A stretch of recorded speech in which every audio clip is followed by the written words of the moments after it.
অনেক দামি একটা তলোয়ার হাতে নেয়।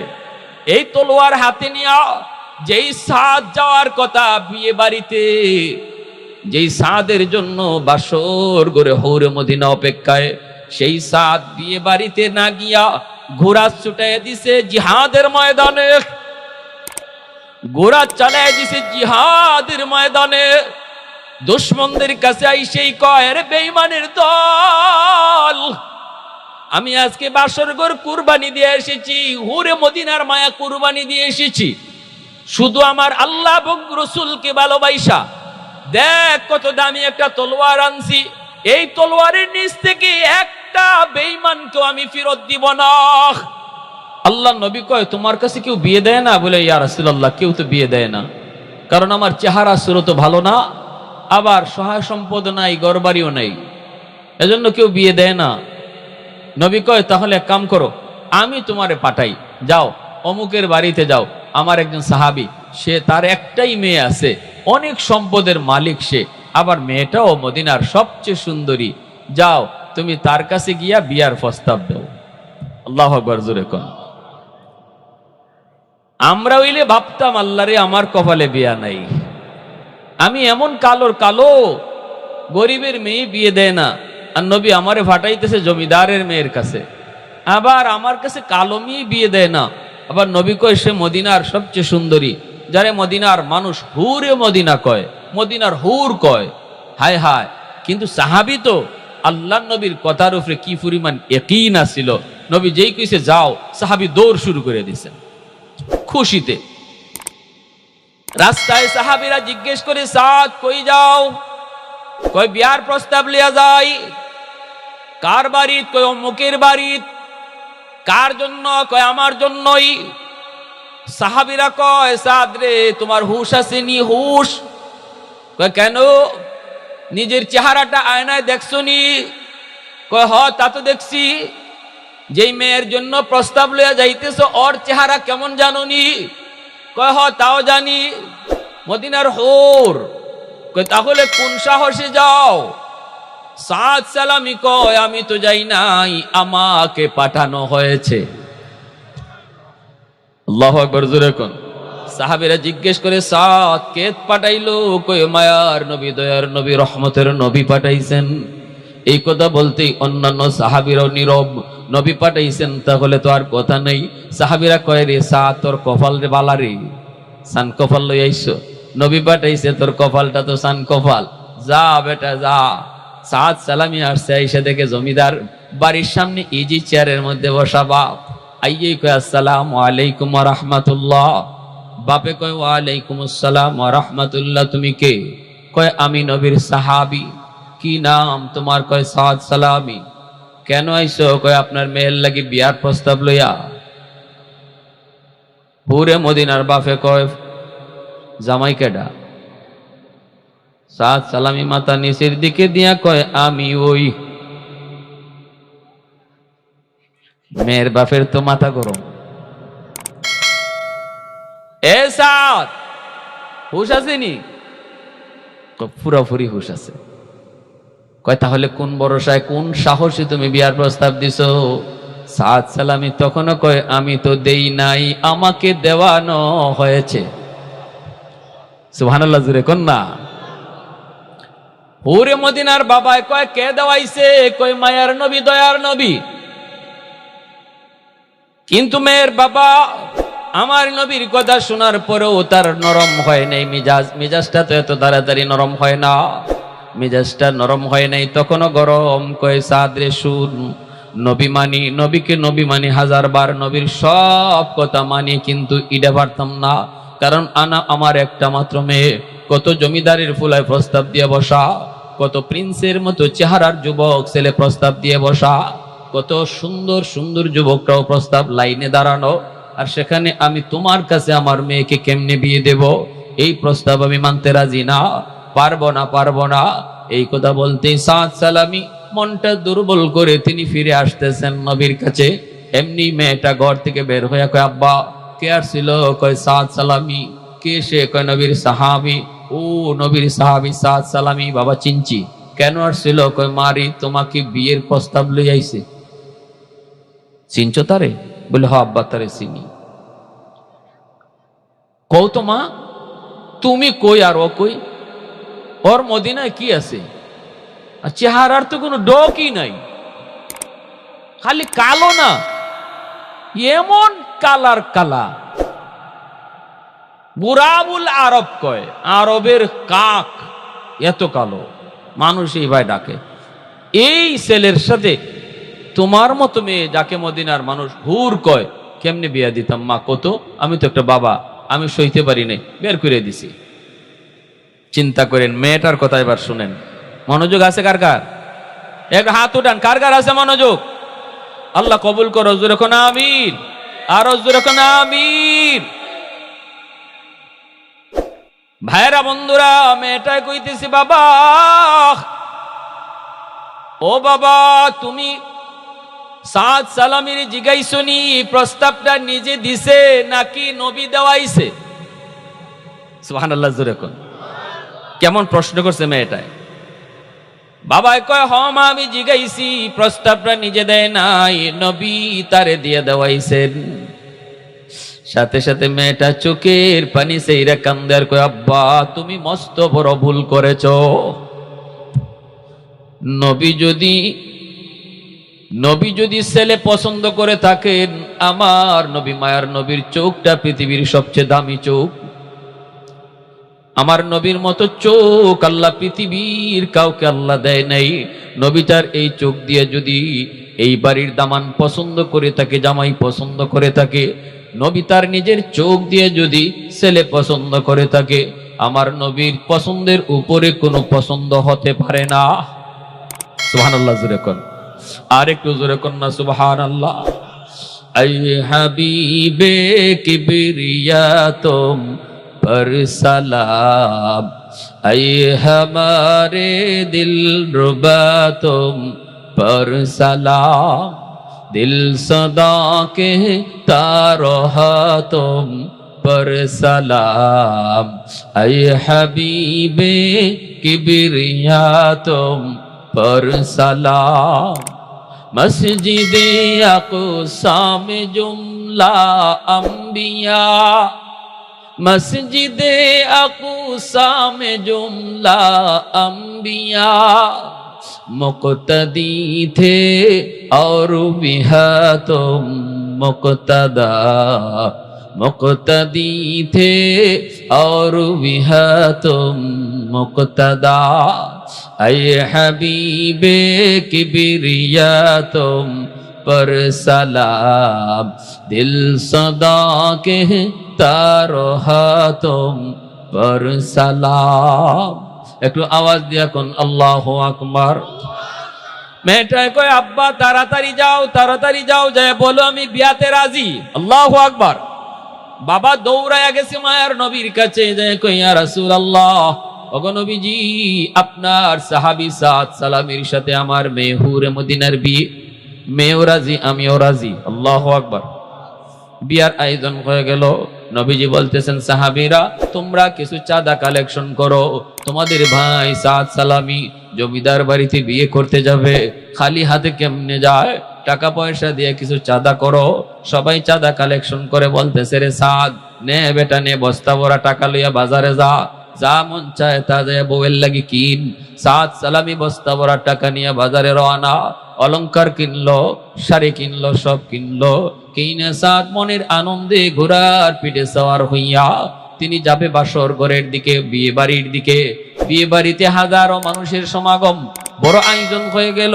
এইদিকে হৌরে মদিনা বাসর ঘরে বান্ধবীদেরকে নিয়ে অপেক্ষায়, এমন একটা স্বামীর জন্য যেই স্বামীকে আমার মায়ার নবী পছন্দ করেছেন, কিন্তু তার চেহারা ভালো না, নবীর পছন্দটাই সে মেনে নিয়েছে। আল্লাহু আকবার, জোরে কোন।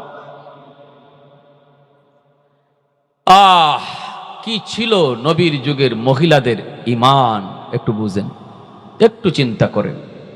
কোন মেয়েটা এইভাবে নিজের স্বার্থ ত্যাগ করব শুধুমাত্র নবীর প্রতি ভালোবাসার এশকের কারণে? আমার রসুল পছন্দ করছে, আর কোনো পছন্দ নাই। সুবহানাল্লাহ।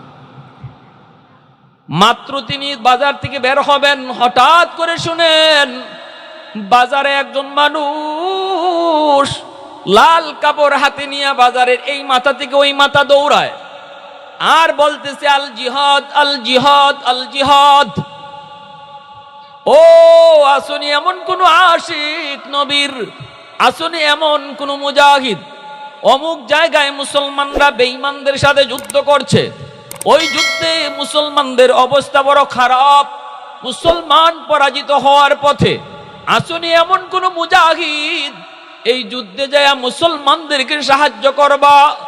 এই আওয়াজটা যেই মাত্র সাদ সালামির কানে এসে পৌঁছলো, সাথে সাথে গোড়ার লাগাম টান দিয়ে আটকায় দিছে জায়গায়। আল্লাহু আকবার, জোরে বলেন।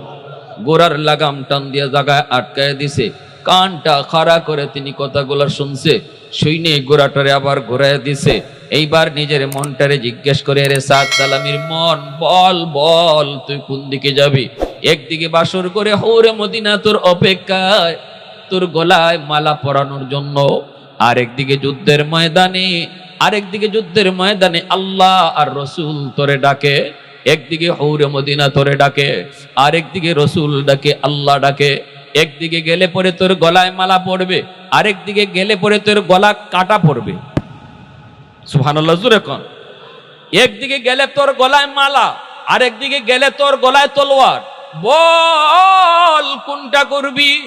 সাথে সাথে সাদ সালামির মন কয়ে, ইন্নাল্লাহ আশতারা মিনাল মুমিনিন আনফুসাহুম ওয়া আমওয়ালাহুম বিআন্না লাহুমুল জান্নাহ। সাদ সালামির মন কয়ে, সাদ শুন, তোর দেহ আর জান, তোর জান আর মাল আল্লাহ কিনে নিছে, অতএব এই জানটা আল্লাহ যখন চায় তখন আল্লাহরে দিয়া দে। সুবহানাল্লাহ, আওয়াজ দিয়ে কোন।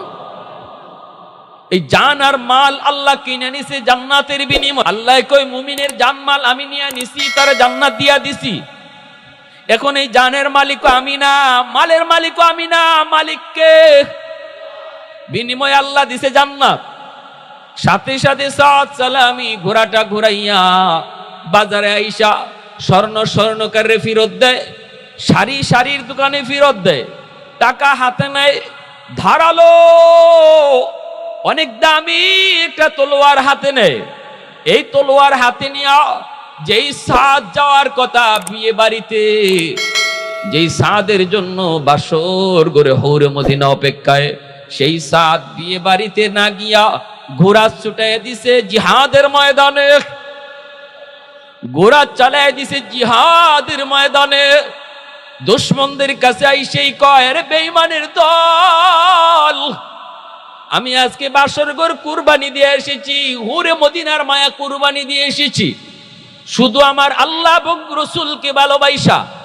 দেখ কত দামি একটা তলোয়ার আনছি, এই তলোয়ারের নিচ থেকে একটা বেঈমানকেও আমি ফেরত দিব না। আল্লাহু আকবার কইয়া যুদ্ধের ময়দানে ঢুকে পড়লেন। আর আল্লাহ পাক তার এই জিহাদের উপরে, আল্লাহ পাক তার এই সিদ্ধান্তের উপরে এত খুশি হয়েছেন, এত খুশি, আল্লাহ তার তলোয়ারে কুদরতি পাওয়ার দিয়া দিয়েছেন। সাদ সালামি এক একটা ঘোরানি দেয় আর শয়ে শয়ে দুশ্মনের কল্লা জমিনে পড়ে যায়, শত শত দুশ্মনের কল্লা জমিনে পড়ে। তলোয়ার একবার এইভাবে ঘোরায়, শয়ে শয়ে দুশ্মন জমিনে পড়ে। এইভাবে মুসলমান যারা ছিল পরাজিত হওয়ার পথে, মুসলমান হঠাৎ করে তারা দেখলো আল্লাহর পক্ষ থেকে তাদের সাহায্য আসছে। আল্লাহু আকবার। দুশ্মন যারা ছিল তারা আবার পিছনে যাইতে লাগলো, মুসলমান আবার আগাইতে লাগলো, মুসলমান মুজাহিদরা আবার আগাইতে লাগলো, দুশ্মন পিছাইতে লাগলো, দুশ্মন দিশেহারা হয়ে পড়েছে। সাদের একা আক্রমণে দুশ্মন সব দিশেহারা হয়ে পড়ছে, কে কোন দিকে দৌড়াবে হিসাব পায় না। এইবার দুশ্মনগুলি কয়, যার কারণে আজকে আমরা পরাজিত হইতেছি, পরে আগে তাড়াতাড়ি শেষ কর। বৃষ্টির মতো তীর মারতে লাগলো। সাদ সালামির দেহের মধ্যে প্রতিটা তীর আয়া লাগলো, প্রতিটা তীর সাদ সালামির দেহটারে চালুনি বানায় দিছে, চালুনি। শত শত বেঈমানরে জাহান্নামে পাঠায়া মুসলমানের বিজয়রে নিশ্চিত কইরা সাদ সালামি একা শহীদ হয়ে যায়। আল্লাহর কাছে কান্দে কই, মালিক আমার শাহাদতের খবর তোমার নবীর কানে পৌঁছায়। যেই নবী আমারে পাঠাইছিল বিয়া বাড়িতে যাওয়ার জন্য, আমি বিয়ে বাড়িতে যাই নাই, নবীর জন্য আল্লাহ তোমার জন্য জীবন দিয়ে দিছি। এই বইলা তিনি শহীদ হয়ে গেলেন। যুদ্ধের ময়দানে মুসলমান বিজয় হলো। এইবার মুসলমানরা কয়, কে সে, একটু দেখো দেখো। চেহারা দেখে সবাই তো অবাক হয়ে গেল। কেন, সাত তো এখানে আসার কথা না, সাত তো আজকে বিয়ে বাড়িতে যাওয়ার কথা। আমরাই তো চাঁদা কালেকশন করে দিয়ে আসলাম, আজকে তো হুরে মদিনার সাথে তার বিয়া। কেন, কেমনে আসলো, কি হলো, কিছুই তো কেউ বুঝে না। সবাই তো সাদের চেহারা দেখে কাঁদতেছে। একজন সাহাবী দৌড়ে মদিনায়, ইয়া রাসূলুল্লাহ, আপনার সাদ, আপনার সাদ, আপনার সাদ। নবী কয়, কি হয়েছে আমার সাদের? আমার সাদের কি হয়েছে? ইয়া রাসূলুল্লাহ, আপনার সাদ বিয়ে বাড়িতে যায় নাই, বাসর করে যায় নাই গো নবী। আপনার সাদ যুদ্ধের ময়দানে গিয়া মুসলমানদের নিশ্চিত পরাজয়কে নিশ্চিত বিজয় বানাইয়া নিজে শহীদ হয়ে গেছে। আল্লাহর নবী কয়, কও কি, আমাকে তাড়াতাড়ি ময়দানে নিয়ে চলো, আমার সাদকে আমি নিজের হাতে কাফন পরাবো, নিজের হাতে আমি তারে দাফন কাফন করব।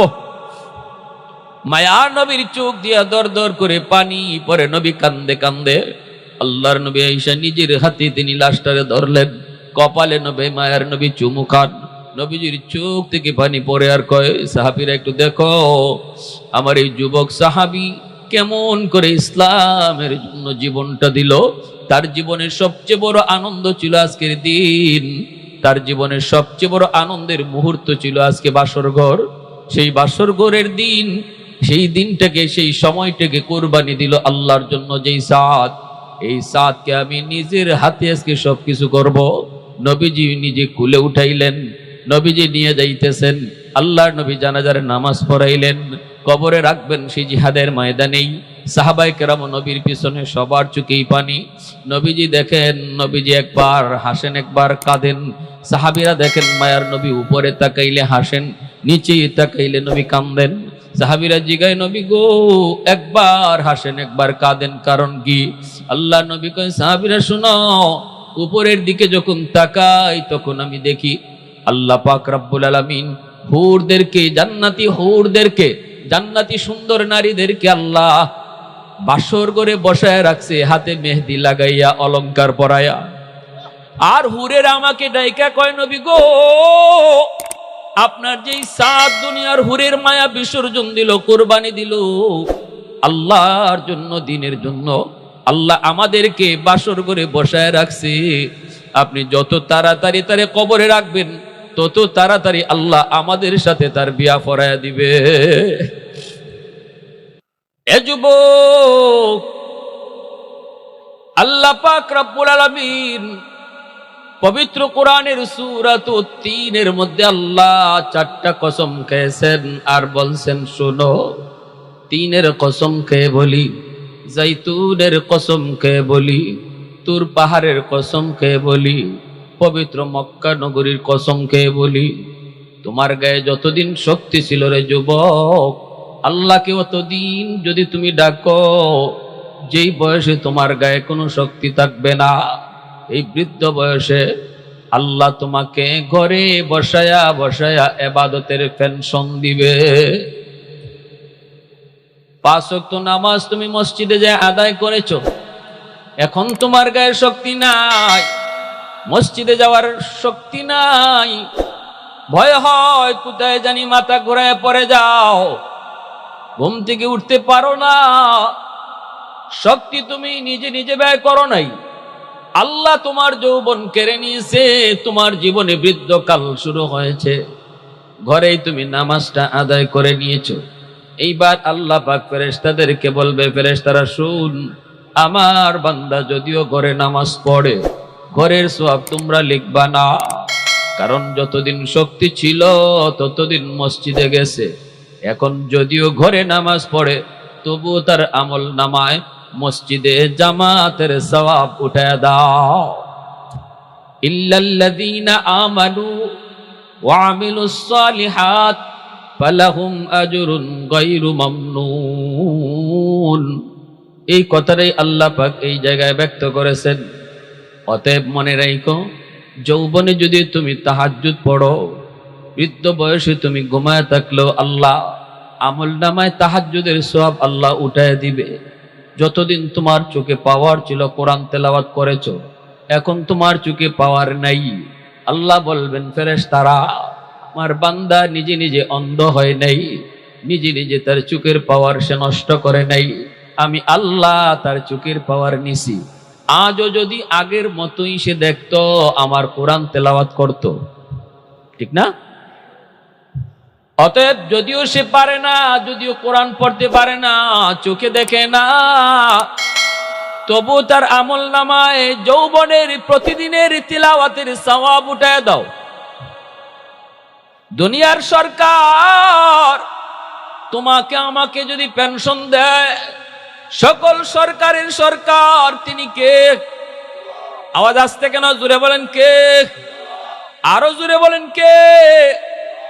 ওই আল্লাহ তোমাকে আমাকে পেনশন দিবে না, এটা হতেই পারে না। আল্লাহ পাক বলে, বান্দা দুনিয়ার সরকার নির্ধারিত বয়স পর্যন্ত সরকারি ডিউটি পালন করলে এরপরে সরকার খুশি হয়ে বলে তুমি ঘরে যাও, আর তোমার ডিউটি করতে হবে না, অফিসে আসতে হবে না, ঘরে বসায় বসায় তোমাকে আমি বেতন দিব, এর নাম হলো পেনশন। আল্লাহ পাক বলে, বান্দা শক্তি যতদিন তোমার ছিল ততদিন যখন তুমি আমার ডিউটি পালন করবা, যেই বয়সে তুমি তোমার শক্তি হারানোর কারণে পারবা না, তবু আমি তোমার আমল নামায় ইবাদতের পেনশন জারি রাখবো। একটু আওয়াজ দিয়া কন্যা সুবহানাল্লাহ। খুশি হইলে আরো জোরে কোন সুবহানাল্লাহ। প্রশংসা করব কার? আরো জোরে বলেন কার? ওয়াহদাতি কি হিফাজতি নেহি বেকুওতে বাজু, वहदत की हिफाजत नहीं बेकुवत बाजू, आती नहीं कुछ कामी हक़ खुदा दाद, आती नहीं कुछ कामी हक़ खुदा दाद।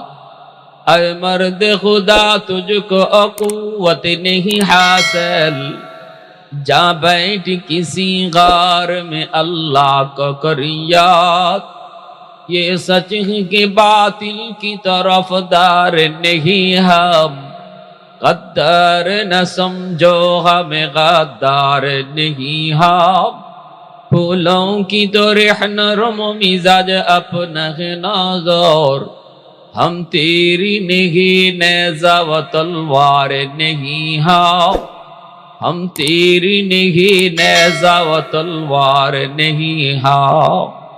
মুসলমানের আওয়াজে বলেন আল্লাহু আকবার। আরো জোরে বলি আল্লাহু আকবার। ভাইরা বন্ধুরা জন্য বলি, ওই যুবকদেরকে বড় ভালো লাগে যে যুবকরা যৌবনে ওয়াজ মাহফিলের আয়োজন করে। যেই সমাজের যুবকগুলি ভালো পথে থাকে, এই সমাজটা ভালো থাকে। যেই সমাজের যুবক চরিত্র নষ্ট হয়, সমাজ নষ্ট হয়, ঠিক কিনা? হ্যাঁ, ওয়াজ মাহফিলের আয়োজন, একজন মানুষ নিজের থেকে যখন চিন্তা করে, না না আমি শুধু সমাজে একা ভালো হলে সমাজ ভালো হবে না, আমার মতো 10 জন ভালো হতে হবে, এজন্যই তো ওয়াজ মাহফিলের আয়োজন, তাফসীরের আয়োজন। ভাইরা বন্ধুরা মনে রাখবা, আল্লাহ পাক রব্বুল আলামিন এই মানুষটারে বড় ভালো পায়। সে যখন নিজের চিন্তা না করে আরো 10 জন ভাইয়ের চিন্তা করে, আল্লাহ ওই মানুষটারে বড় ভালো পায়। এজন্যই তো উসমান হারুনি আল্লাহর বহুত বড় একজন বলি।